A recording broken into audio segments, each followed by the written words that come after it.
Benar-benar tak ingin mempercayai semua ini, sulit sekali diartikan dengan rahasia benar-benar sangat mengejutkan. Jadi ini yang kau katakan tadi. Wah Jungkook, kau benar-benar sinting. Ibu jangan bilang ayah begitu. Yera mencibirkan bibirnya kesal. Tidak suka saja ayahnya dibilang sinting. Tuan pasti marah. Jangan jahat-jahat dengan ayah tanpa anak kecil itu.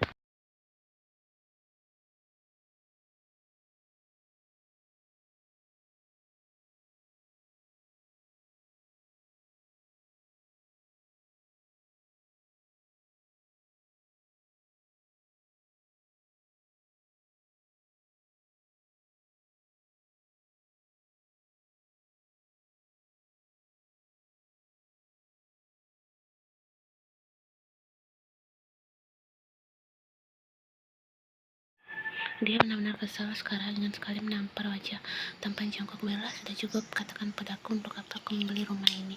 Tidak mungkin untuk aku dan Yera. Aku ini sugar daddy ya, jika kau lupa. Lihat, harusnya kau senang dibelikan rumah. Yera saja senang. Bahkan sayang, tanya Jungkook dan Yera pun mengangguk. Ayah Yera memang pria hebat. Yera mengecup pipi Jungkook lalu memeluk leher ayahnya sangat erat. Ayah, sayang ayah Jungkook.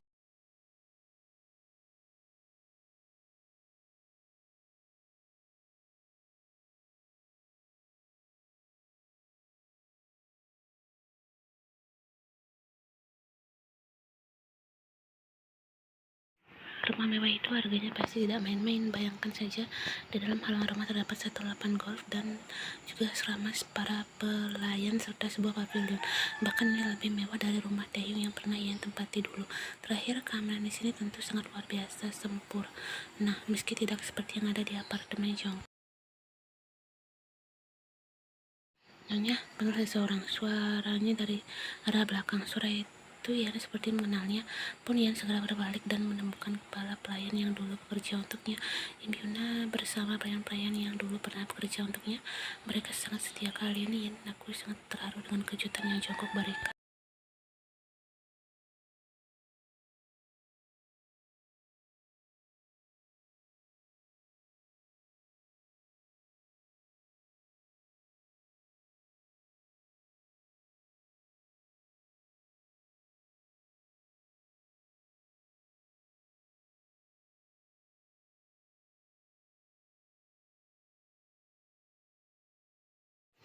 Tiga pelayan lain yang bersamanya membenarkan ucapan Yuna. Mereka sudah lama bersama Yen, merawat wanita itu dengan penuh kasih sayang. Bahkan mereka lebih memilih kehilangan pekerjaan daripada harus mematuhi ucapan Taehyung tempo hari yang menyuruh mereka untuk mematuhi setiap perintah dari Jia.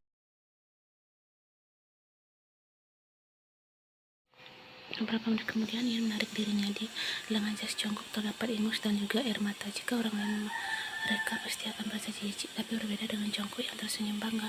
Ya Tuhan, aku sangat mencintai dia. Yen mengusap sisa jejak air matanya, kemudian segera menghampiri mereka. Yuna, Meiji, Jikyung, dan Dakyung. Mereka berempat begitu dekat dengan ia dibanding pelayan lainnya.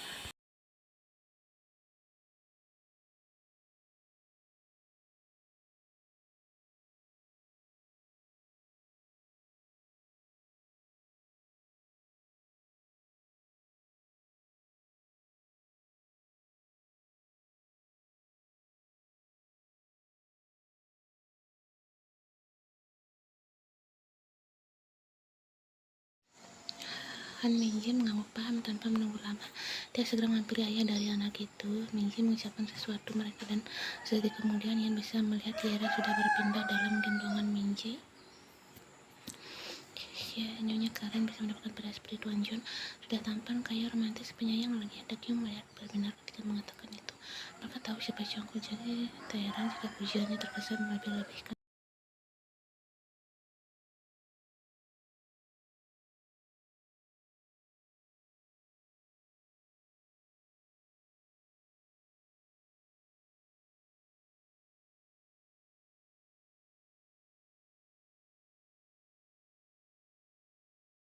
Media memang sedang meramai-ramai membahas kisah Jungkook dan Jun Yan. Setelah meredamnya berita perceraian Taeyong dan Yan, sudah lebih baik kalian masuk ke dalam.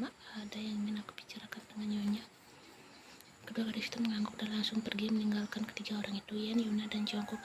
Setelah merasa semuanya sudah aman, Yuna memanggil Jungkook tidak menggunakan bahasa yang normal. sebab mereka tidak sejauh itu. Ya, Jongkok kemari.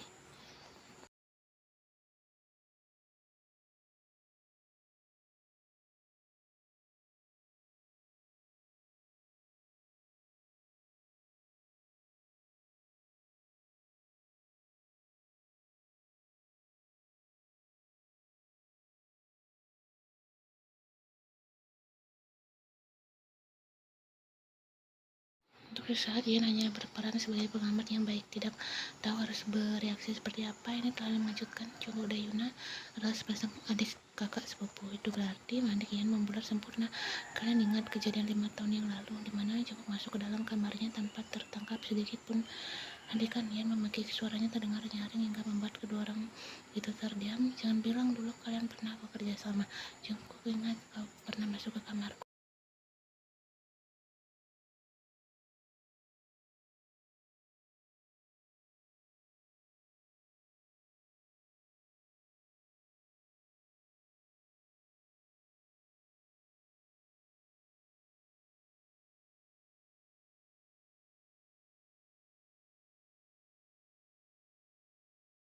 Baiklah, aku menyerah.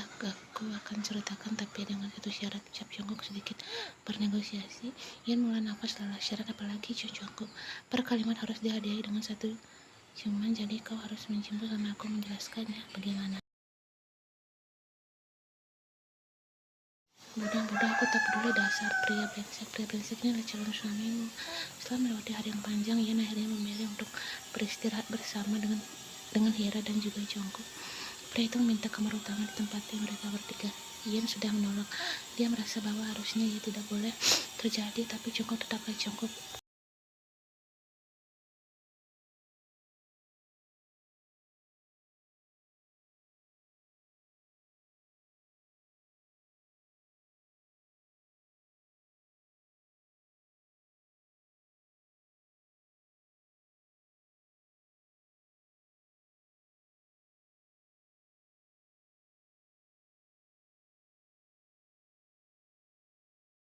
Tidak berlalu, tidak ada pembahasan lagi sampai Jongkok masuk dengan sebotol susu. Pria itu tersenyum. Jongkok tidak gagal membawakan piyama berwarna putih senada dengan gaun tidur dan juga piyama milik Hera.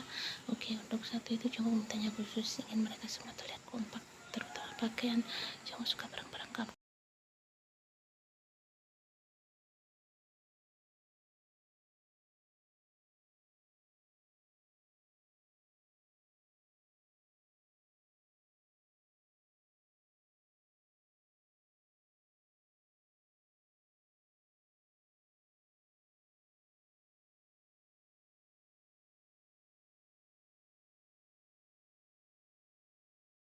Mata Hera mulai terpejam secara perlahan. Tangan mungilnya yang memegang botol digantikan oleh tangan Ian. Menggemaskan sekali melihat Hera seperti ini. Ian benar-benar merasa sangat beruntung diberikan kesempatan untuk menjadi seorang ibu. Dia sangat cantik. Jongkok memuji sambil mengusap tepian pipi gembul Hera. Ia tidak mengerti lagi seperti apa visual anak ini. Jika dilihat, wajah Hera tidak seperti orang Korea pada umumnya. Dia benar-benar cantik. Selama hamil, pasti kau sering melihat pria-pria di sana ya, Mat?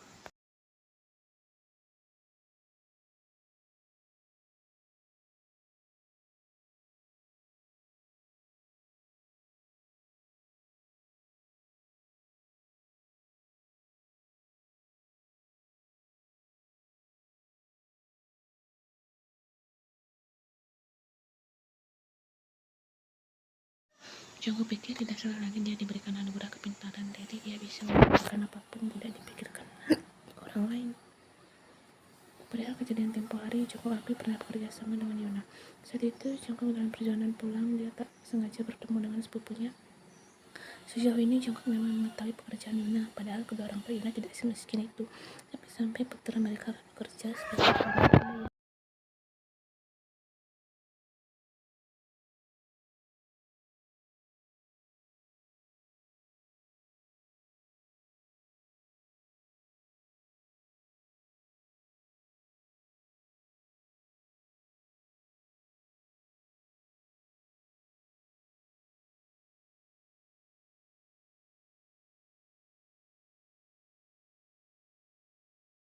Aku membutuhkan bantuanmu, masuklah. Cukup memberikan isyarat menggunakan kepala. Sepupunya itu menurut mungkin memang sudah putus asa. Yuna masuk ke dalam mobil. Wajahnya ditekuk masam, sementara di sebelahnya cukup menatap bingung. Ada masalah? Tanyanya. Aku kehilangan pekerjaanku, ucap Yuna. Dia masih sangat kesal, ingin sekali melampiaskan kekesalannya itu pada mobil. Malah di sepupunya. Ah, sial. Alif jongkok mengkerut dalam. Kenapa wajahmu jelek sekali? Apa karena dipecat? Jadi kau semakin bertambah jelek.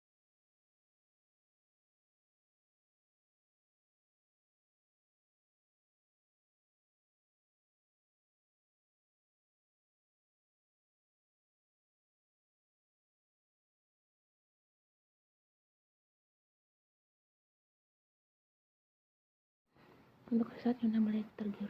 Tolong garis bawahi, Yuna hanya tergiur sesaat saja. Dia masih cukup waras untuk menyetujui keinginan adik sepupunya yang tidak waras itu.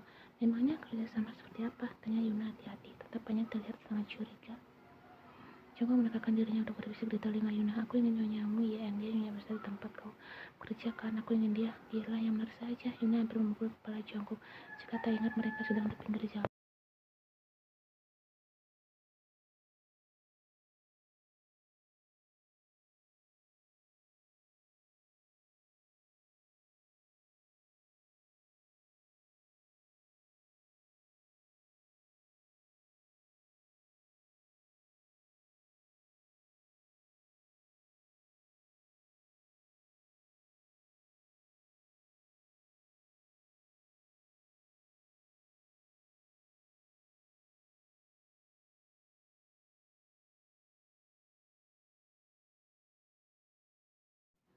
Kemudian kamar mana yang harus jongkok masuki? Dan jam berapa pria itu harus beraksi? Dan ya, Jongkok berhasil masuk lalu memberikan alasan tak masuk akal seperti yang dia ucapkan pada YN tentang pesannya tidak dibalas. Bagi Jongkok semua itu sangatlah mudah.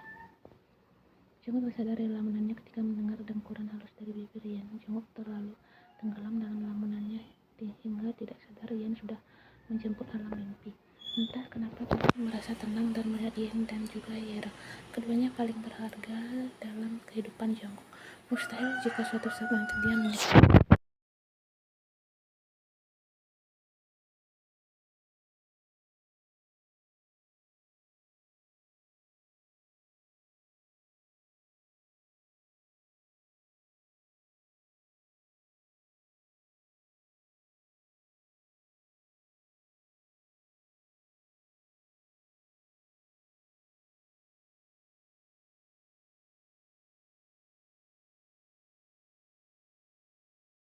Paginya Yan bangun lebih awal dan langsung bersiap-siap. Hari ini Yan ada janji temu dengan Sukjin Sukjin.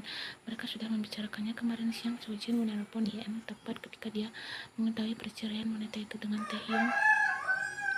Kemudian tentang Jongkok, Sukjin sendiri sadar dia melakukan kesalahan dengan selalu berharap pada Yan yang jelas-jelas tidak mungkin membalas perasaan.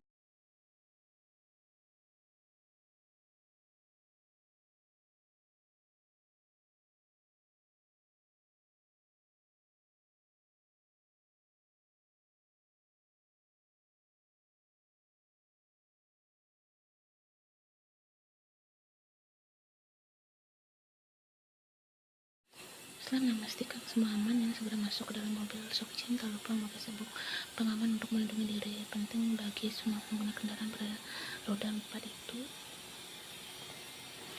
Kita mau kemana? Tanya Yan saat Sukjin menjalankan mobilnya meninggalkan rumah mewah itu.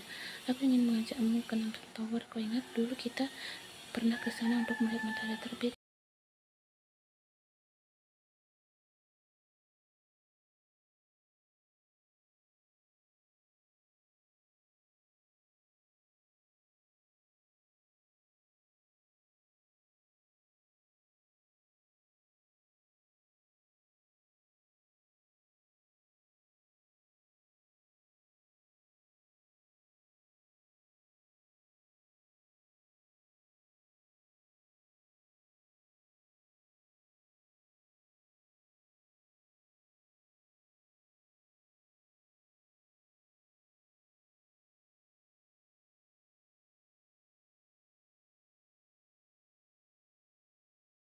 Dalam hati Yan merutuk dirinya, bagaimana bisa dia melupakan seorang pria seperti Kim Sok Jin. Perlu kalian ketahui, Sojin dan Jungkook tidak ada bedanya. Benar, mungkin ada. Sojin layaknya seorang malaikat dan Jungkook adalah iblis. Mereka sama-sama memiliki hati yang baik, tapi Jungkook jelas tidak bisa disaingi dengan Kim Sok Jin. Pria seperti Kim Sok Jin yang polos luar biasa sulit didapat, sementara semacam Jungkook mungkin ada beberapa.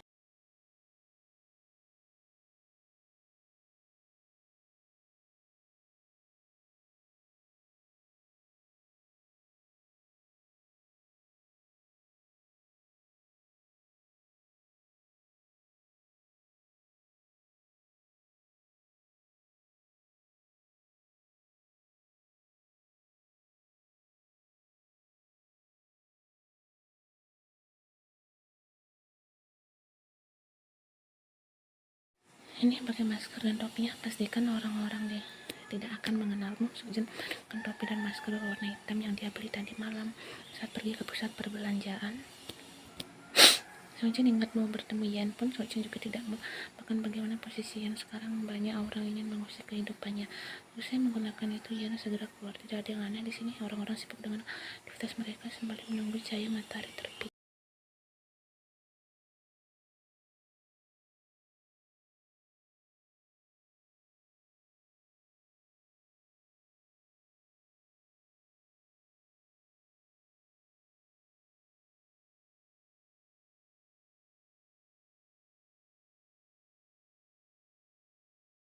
Atensi Yan mendarat ketika ke sekitar mereka. Di sini banyak sekali para remaja. Mereka terlihat begitu bahagia. Itu malah mengingatkan Yan dengan sahabatnya Nara. Terima kasih kalian semua, berkat Jungkook. Yan menatap Sojin lalu tersenyum.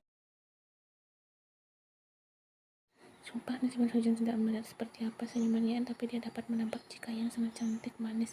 Pandangan Sojin berpindah arah. Dia menatap cahaya matahari yang mulai keluar dari tempat persembunyian.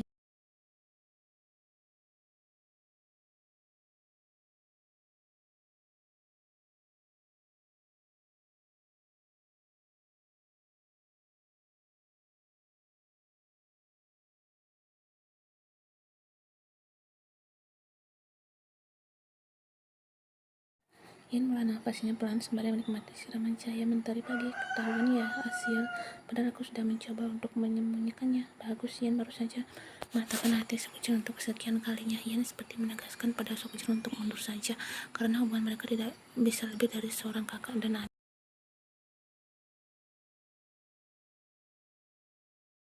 Enggak mencintai Jungkook, ucap Yan lagi. Padahal Yan hanya berpura-pura, tapi entah kenapa itu malah terdengar sangat tulus. Sojin mengangguk paham.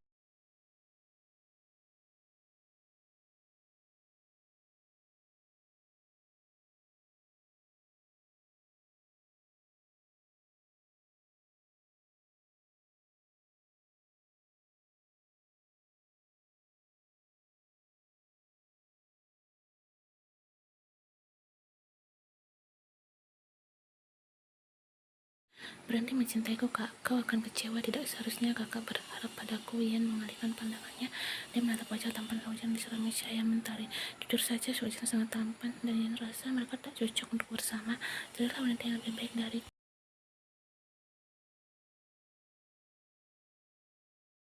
Kenapa kau masih menunggu? Sampai kapanpun? Yan, aku benar-benar sangat mencintaimu. Sojin balas menggenggam tangan Yan. Hatinya sakit. Sojin tak pernah ditolak, dan juga tak pernah sejujur ini pada seorang wanita. Pantas saja dia merasa sangat terluka.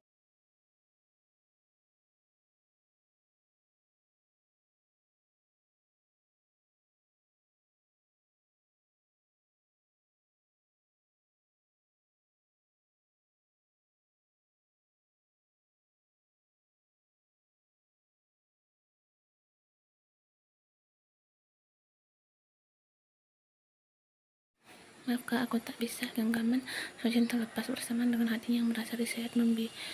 Sojin pikir ini merupakan sakit hati yang sesungguhnya. Pria itu kembali tersenyum setelah sempat membuat Yan khawatir akan keterdiamannya. Tak masalah, aku masih bisa menunggu, ucap Sojin. Kemudian segera beranjak dari tempat duduknya. Biarkan aku terus mencintaimu sampai aku lupa bahwa aku pernah berharap pada seseorang. Jangan pernah berharap apapun pada siapapun. Kakak tahu sendiri aku hancur karena sebuah harapan. Sejatinya harapan hanya akan berakhir melukai. Ian ikut beranjak dari tempat duduknya. Perihal ucapanku tadi, aku bersungguh-sungguh mencintai Junjunganku, memaafkan keegoisanku.